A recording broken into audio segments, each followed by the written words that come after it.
Hello, everyone, and welcome to Climate Swings, the show for people reaching for the next vine of climate and sustainability in their professional lives. Promoted in partnership with climate education and action platform Terra Do. I'm your host, Michael Gold. In climate, sometimes we want to take a soft approach, and sometimes we just want to bang people's heads together. Such is the mission of Jess Brown, my guest on this episode. Jess is co-founder and partner at Action Exchange, a Sydney-based consultancy that helps its clients engage and deepen relationships with customers, investors, and other critical stakeholders on a variety of topics, climate change chief among them. Jess is a former colleague of mine from the Economist Group and traces her evolution from an events manager to a corporate whisperer of sorts, discussing the ins and outs of corporate sustainability and how she sees the evolution of corporate climate action in Australia, Asia Pacific, and around the world. Jess Brown, welcome to Climate Swings. It's so great to have you here. Thanks, Michael. Thanks for having me. It's great to be here. So let's just start with a brief sketch of your professional background, how you got to your position at Action Exchange, and some of the professional milestones you've achieved on the way. Thanks. Well, the Action Exchange is a stakeholder engagement and thought leadership agency. We are a team of women, female founded and owned, and we really sort of emerged out of the ashes of COVID and our corporate jobs.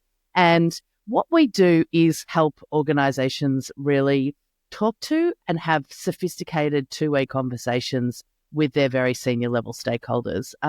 And so, whether that is investors, whether that is institutional customers and supply chain partners, whether that is policymakers and regulators. So often we're helping companies and other organizations have these difficult and detailed conversations with their stakeholders about issues including climate. And can you sort of talk about what led you to found Action Exchange? We were obviously colleagues at the Economist Group for several years. So can you provide, a bit of a potted history of your professional background and what brought you here? Yeah, well, we were very lucky to work together at the Economist Group. And so I was at the Economist for about 8 years, and I was the global head of event programs. And that was a really fun job. I spent a lot of time in Hong Kong and then went to London. And really my role was to bring together the who's who, if you like, of government, policy, business, investors, scientists to have really interesting conversations on stage. And we covered, a whole range of different topics, everything from sustainability, ocean, tech, healthcare, everything in between. And really, what I took from that experience is that bringing people together to have a tough conversation, a tough moderated conversation, can actually really make things happen. And, one of the things that I saw from that is that often you had, when you put people from different walks of life together on stage and started to really press them on a tough issue, often they came together afterwards off stage in the green room and, started saying, well, hang on, maybe we can take this further. Maybe you are right. Maybe if we work together. And often, we had real initiatives, some well-known and some behind the scenes. You would never hear of them again, but you knew that they were doing great work. All of these types of initiatives emerge. And so what that really taught me was that getting people together and having these conversations and really helping organizations think really carefully about the way that they talk with their stakeholders, not just to them, but with them, can really make a difference.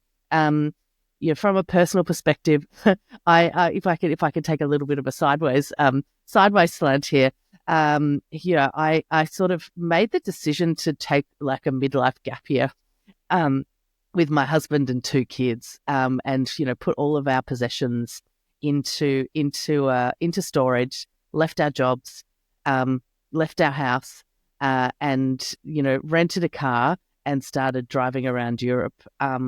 And very, very bad timing. That was in late 2019. And and about 3 months later, COVID hit. And so you might hear from my accent that I'm Australian. And very quickly we found ourselves back in Australia, without really planning to be here and completely locked down. And that was a really nice moment, I guess, for me to take a breath, and say, what is it that I really want to do? And from all of this experience that I've gained, traveling around the world as part of this job, putting conferences together for The Economist, what could I do next that would be really, really interesting? My friend and colleague and longtime collaborator Leonie Phillips was based in Canada, and called me up and said, "It's time. This is our moment. Let's do something together, and we could do something really fun." And so the Action Exchange was born. And we work all around the world, but we do a lot of our work here in Australia as well. And I think that's something that we learned, is that a lot of people do communications for businesses really well, but it's often a one-way conversation, and it's not really deeply engaging with the issues. And so that's what we try to do, is to help organizations not just scratch the surface, but actually make a meaningful contribution to the issues that really matter to their organization. And what issues have you found occupy the largest mind share for your clients? This is obviously a podcast about climate, so I'm presuming climate is somewhere on the list, but I'd like to know, kind of from a broader perspective, what are the issues that you touch upon most for them? Yeah, climate is definitely on the list, but I think that word sustainability is so maligned for being broad. It's so broad that it's almost meaningless. But I think, in a sense, it becomes a default position by necessity, and that is because I think there are so many different issues that businesses really need to grapple with and engage with, and so climate is table stakes now. It's really critical to be thinking about your carbon emissions, to have a credible transition plan. And now it's becoming much more critical to work with your supply chain partners collaboratively to your scope 1 is your supply chain. Your scope 3 is your supply chain partner's scope 1. So that kind of collaboration along the supply chain is, again, it's table stakes. It's hygiene. You have to do it. Where I see organizations coming to us saying we would like to do some more deep thinking is around issues like nature, like circular economy. These are, I think, the next challenges that businesses are really now starting to think about. And so, yes, it's climate, but I think, these are all interrelated systemic issues, which businesses are now grappling with. How do we effectively tackle and make a difference across all this huge range of issues? And so what kind of projects do you work on with your clients, especially around these really huge interrelated issues? How do you help them to convene their stakeholders and get their message across in the way they want to? Yeah, so we're working on a really interesting project at the moment with a think tank in Australia called the Centre for Policy Development, and really looking at the question of how to enable business leaders to talk to their own stakeholders about climate, and really a sort of communications guide, if you like, to sell the benefits of ambitious climate action. Remember that no business leader can make unilateral decisions. Even the CEO has a board. They've got shareholders. They've got customers. There's a whole range of different people that they need to take on the journey with them. And so we started looking at this question of, what are some of the tactics and tools that executives can use to take their own stakeholders on the journey with them? And what we found is that actually large businesses, they have all of these tools at their disposal. They have access to consultants. They've got in-house sustainability teams. They get to go to Davos and hobnob with other big execs and and, have these great experiences, which they can really use in a compelling way to speak to. But there's a whole group of businesses who sit just below that level, and very rapidly that level of support drops off. And so these kind of mid-tier businesses, we're talking about businesses that might have 500 to 1,000 employees. And so, they're legitimate large businesses in their own right, but not the really big guys. And these guys, they don't have access to this same kind of information and resources and support. They are typically working in the business, not on the business. So their day-to-day job is running the business. They don't have time to think about strategy. And so we've really started to put together this guide for some of their own stakeholders to help take these businesses on their journey. And so who do they listen to? If you're a CEO of a mid-tier company, considering, should I be taking ambitious action on climate within my business? Is this relevant to me? What are the risks if I don't do it? Who are they listening to? Well, they're listening to industry associations.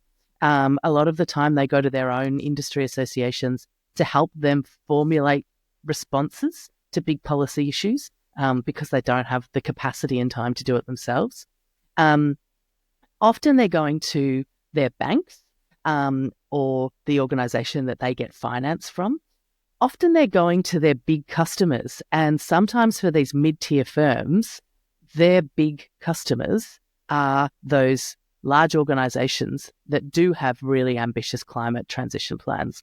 And so we're putting together a conversation guide for all of these groups to help them have these discussions with mid-tier business executives about why it's critical, not just for the biggest companies, but for all of those businesses who really do have quite a substantial climate impact, especially cumulatively, why it's important for them to take action.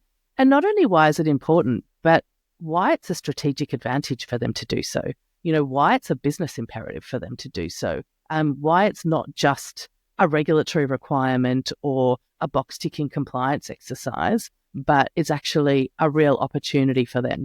So I'm curious then, because it sounds like you work with a lot of companies that are very deeply committed to taking action of some kind or to their platforms around, say, climate or nature positivity and whatnot. How do you kind of make sure that these companies are actually engaged and it's not simply a greenwashing exercise, it's not just a messaging play, it's not just for good PR? What are kind of the questions that you ask your clients when they want to do something like this to make sure that their money is where their mouth is? Yeah, I think the first thing that we do is go out and speak with their stakeholders. And that's really critical because we need to know that the marketplace, if you like, the marketplace of ideas and their network of stakeholders around them see what they're doing as valuable and as meaningful. And so for us, always the first place is that stakeholder consultation.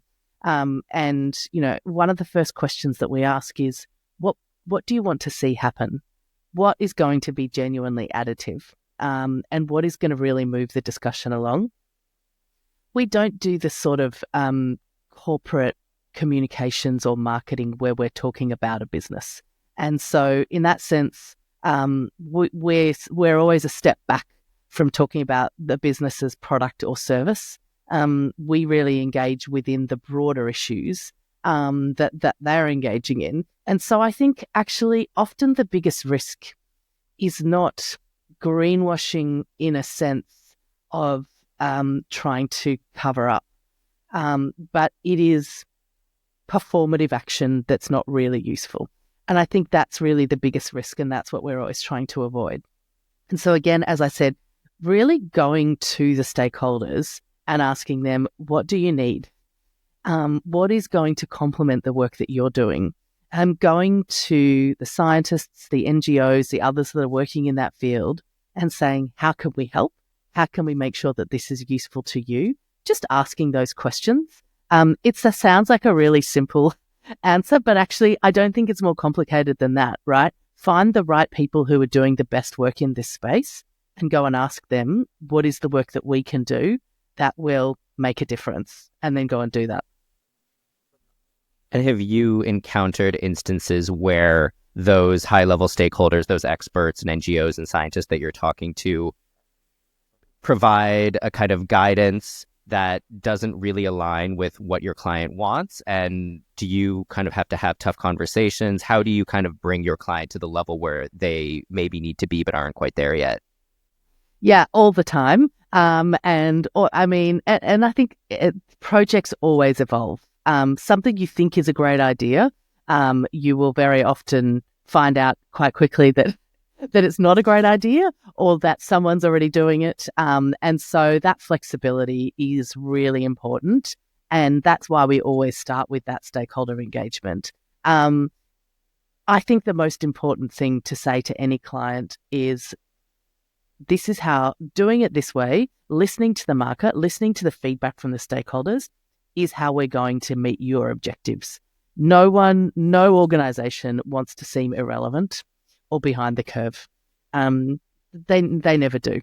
And so it's so long as they understand that this is what needs to happen to make sure that they are providing something that is genuinely of use to their own stakeholders, that's what they want to do. I would say, though, I think there's often conversations to be had in a public forum and conversations to be had in a private forum. And I think a lot of the clients that we work with, sometimes the advice we give them is, these are tough conversations you need to have with your stakeholders, but we understand that you probably don't want to be knocking your main customers or the regulators over the head in a public forum. And so here's a way that we are going to talk more broadly about the issue for you publicly, but here's a way that we're going to have these difficult conversations behind closed doors. And I think, as much as we would like to be out there sort of saying really challenging and controversial things that really move the needle, sometimes that's not always the most effective way. Sometimes that does actually get decision makers offside. And so understanding which of those conversations to have in private and which are the ones to have publicly are also a really important part of that nuance. And you discussed climate as table stakes, essentially. That's something that companies really sort of have to have plans for, have to have strategy around. And yet at the same time, we see that we are well behind sort of collective climate goals, right? Do you ever worry that talking about other issues, things like nature, positivity, circularity, is this perhaps a distraction from urgent climate work? I'm playing devil's advocate a bit, but do you ever think that climate needs to be sort of a greater focus than it is? I think you have to do both, and I don't think you can divorce the two. So I don't agree with the point that it's all a distraction from the main game, which is climate. I think it's a real danger to ignore some of those other interrelated issues, at the altar of climate.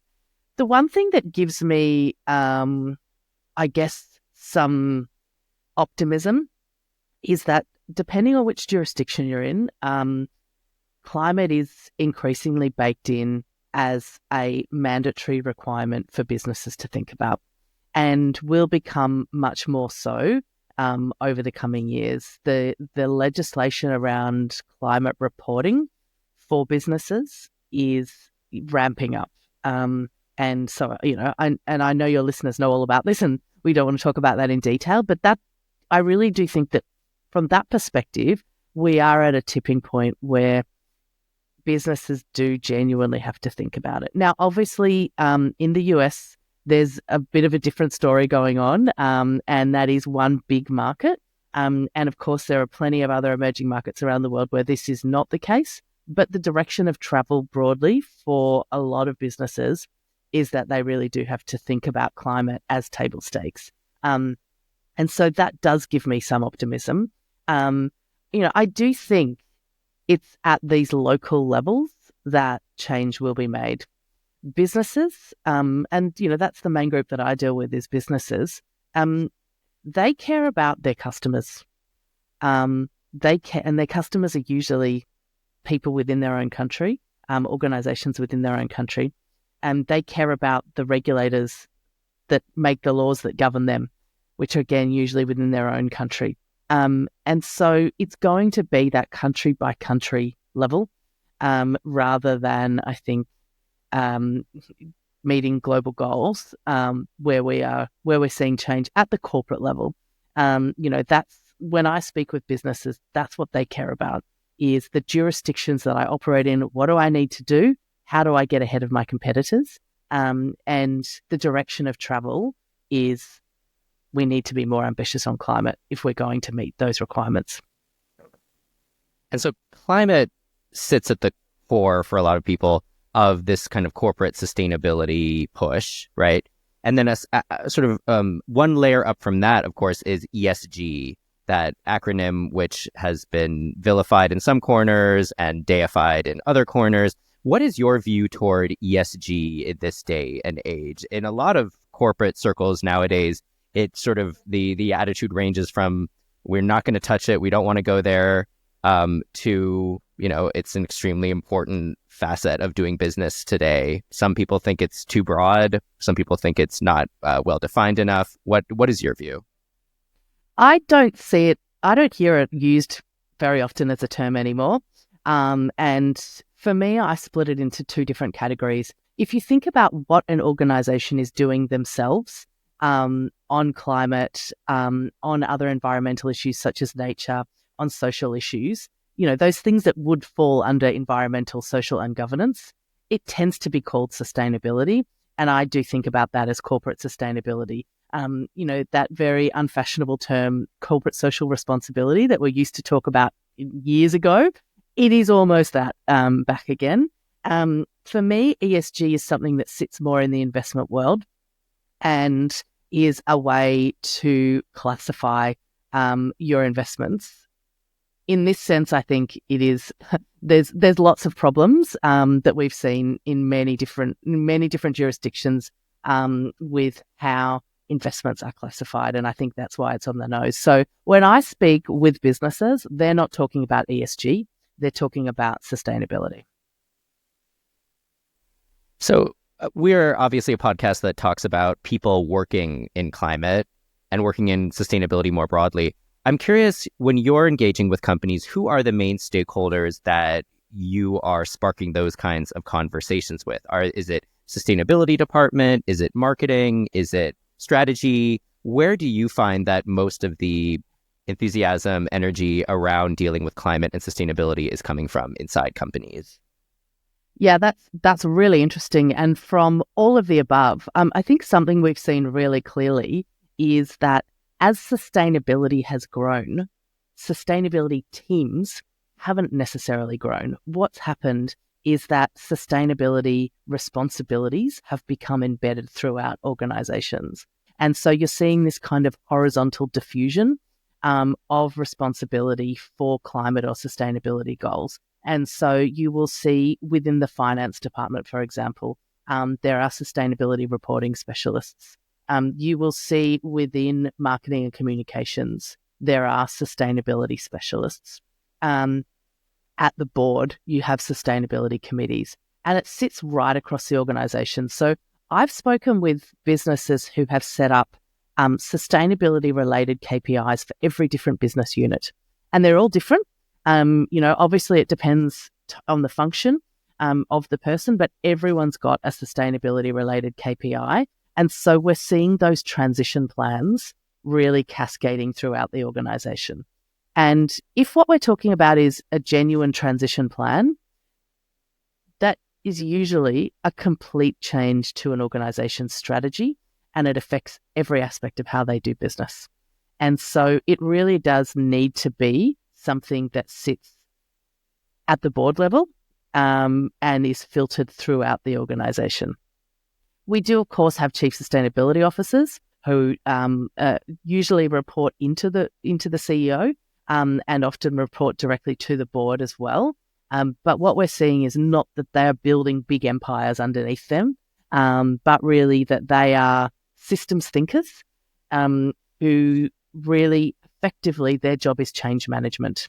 They're not necessarily scientific experts on climate science. What they are experts in is change management and working to diffuse those transition plans and responsibility for delivering on aspects of those transition plans throughout the organisation. How permanent do you think that this focus on sustainability is for companies? Because there's fear among much of the climate world that oftentimes when times get tough and budgets get shrunk, sustainability initiatives are the first thing to go, and we can't afford to be a mission-driven company if we can't keep the lights on. What do you think about those kinds of worries, and what do you say to organizations that are sort of struggling to manage priorities like that?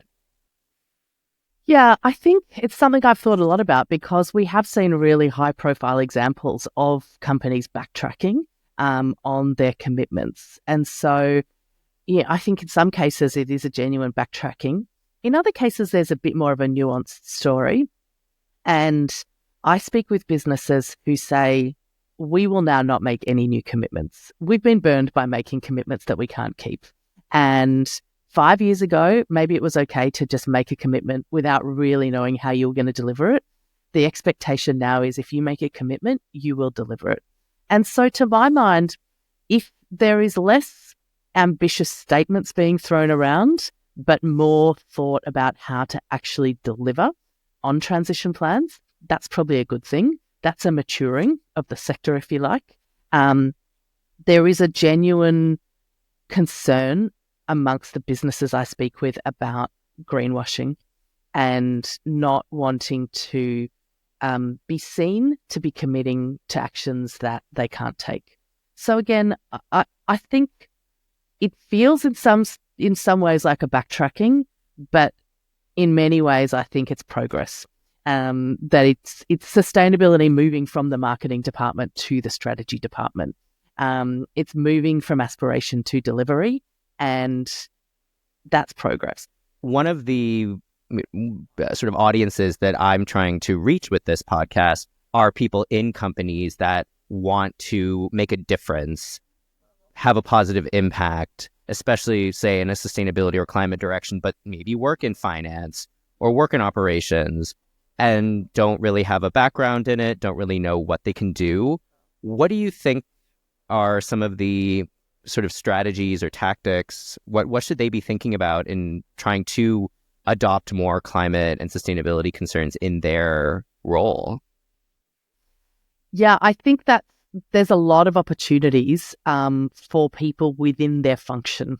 And I know there's been a huge flood of people moving into sustainability. A lot of the sustainability related roles in corporates that I see being created are around reporting and compliance. And that's where the new roles are being created.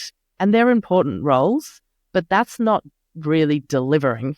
What we need to enable businesses to really effectively deliver on ambitious transition plans, they need people who are champions across all of these different functions that do what the businesses do. If they're a concrete company, it's got to be in making concrete. If they're a transport company, it's got to be in how do they do transport. It's the operational bit of what they do that needs to change. And so don't underestimate the importance of the people that are quietly plugging away at making incremental changes to those operational parts of the business. That's what actually needs to happen. And so educating yourself, but also, learning to understand what is the transition plan that your company has adopted, how does it relate to your role, and starting to have those conversations within the organisation about what can we do to deliver on this transition plan within the scope of your function. That's really, really important stuff. And we all become sustainability people in that regard, regardless of what you do, whether you're an accountant or a truck driver. We all become sustainability people if what we do is think about how do we get better at doing our jobs by delivering on our one little bit of the corporate transition plan. And then what do you think about corporate philanthropy? Because oftentimes philanthropy kind of gets a bit of a bad rap. It's sort of seen as an afterthought or basically useless, doesn't really accomplish much. Can you talk about your views on corporate philanthropy and sort of how you see that in the larger constellation of corporate sustainability? Yeah, philanthropy is really important for doing things that don't have a business case. And not everything has a really clear-cut business case. And often there is investment that's needed into research, into engagement, into developing a new innovation that there is no commercial business case for. And so philanthropy can play a really important role in that regard. Likewise, blended kind of funding finance programs where you've got philanthropy and government working together to create market and create demand. That's really, really critical, and drawing attention to issues that don't have a business case. That's the role of philanthropy. I do think for businesses, it's important to do philanthropy, but actually the most important thing they can do is evolve their operation. And it's, so when I see philanthropy that is just a distraction from an organization doing what they need to do to change the way they operate, yeah, I mean, that everyone scratches their head at that, I think. Not nice to have, but not necessarily what's going to really change the world. And so I think that there is an important role for philanthropy in creating markets, investing in areas where there isn't a business case. But businesses also need to be thinking, what is the business case for me? And how am I going to shift my business? That's what moves the dial from a corporate perspective. So how does that come together in Back to Blue, which you've been working on now for several years and addresses ocean health, essentially, and ocean science? Is that right? Yeah, that's right. So Back to Blue is a program it's an initiative, a collaborative initiative of Economist Impact and the Nippon Foundation, and really looking at the question of ocean pollution. And when you think of ocean pollution, I'm sure you think of plastic, which is quite rightly gained a lot of attention, but it is certainly not the only pollutant in the ocean. And, we've spent the last 4 years speaking with scientists from all around the world who have told us that urban runoff, chemicals, nutrient blooms, there's a whole range of different pollutants in the ocean, which collectively are having an impact much greater than plastics, and we can't even quantify it. So we've been working really to bring together, build momentum around the idea that there needs to be a bigger focus on pollution. And, the United Nations Environment Programme talks about the triple planetary crisis of climate, biodiversity, and pollution. Pollution is really the forgotten third. And if you think that these are all interrelated systems, we do really need to focus on the impact that pollution is having on the ocean. And that in turn has a huge impact on climate, which we still don't fully understand. So we've been working to bring together stakeholders from all around the world to build momentum around this issue. Earlier this year, we published a roadmap which set out a vision to achieve ocean free from pollution by 2050. And it set out a really big, bold global framework for how to go about achieving this pretty big goal. The reception to the roadmap has been really gratifying and fantastic. And the Intergovernmental Oceanographic Commission is now developing an implementation plan to understand how the recommendations of the roadmap could be taken up by the UN system. And so, we are very hopeful and optimistic that most, if not all, of the recommendations will be adopted, and that we will start to see a much greater focus at UN level on ocean pollution. And sort of what does what is the Nippon Foundation? What is Nippon's interest in this space in particular? Because this is a humongous initiative. What is their interest in this, engaging with this? The Nippon Foundation is an arm of the Japanese government, and it's the largest philanthropic foundation in Japan, and in fact is the largest philanthropic foundation in the ocean. And so the Nippon Foundation funds a whole range of really amazing ocean science programs. For example, Ocean Census, which is a scientific expedition to map all of the different organisms and ocean life, as well as a separate project, Seabed 2030, to map the ocean floor. So the Nippon Foundation has a really long history of investing in ocean science. With Back to Blue, it's a slightly different focus, and really we're not a scientific initiative, but much more of an engagement initiative. And so what I mean by that is our role is to really bring together the different stakeholders, policymakers, scientists, investors, private sector, others, to try and map out a solution to this problem rather than a scientific research initiative. And so just to kind of wrap things up, if you're thinking about, your personal contribution to the issues that really matter the most to you, what would you say are the most important things that you would want this audience to take away, and that you would want people to know about what you have done in these important spaces? Oh, I think Back to Blue is the initiative that I'm most proud of. You spend a lot of time speaking with people, and it's not always visible what impact it's having. And I think for anyone that works in this space, tracking impact is such a difficult challenge. It's really a lot of guesswork. And so for me to see the real tangible progress that we're having in Back to Blue and putting ocean pollution on the map, that is really gratifying to me. And from a personal level, it's something that I really enjoy. I'm looking back at the objectives that we set ourselves 4 years ago and seeing that we are meeting them is personally, I think, really satisfying. But for me, I just think what drives me is you want to work on issues that are interesting. You want to work on issues that are meaningful and make a difference, and you just want to do good work.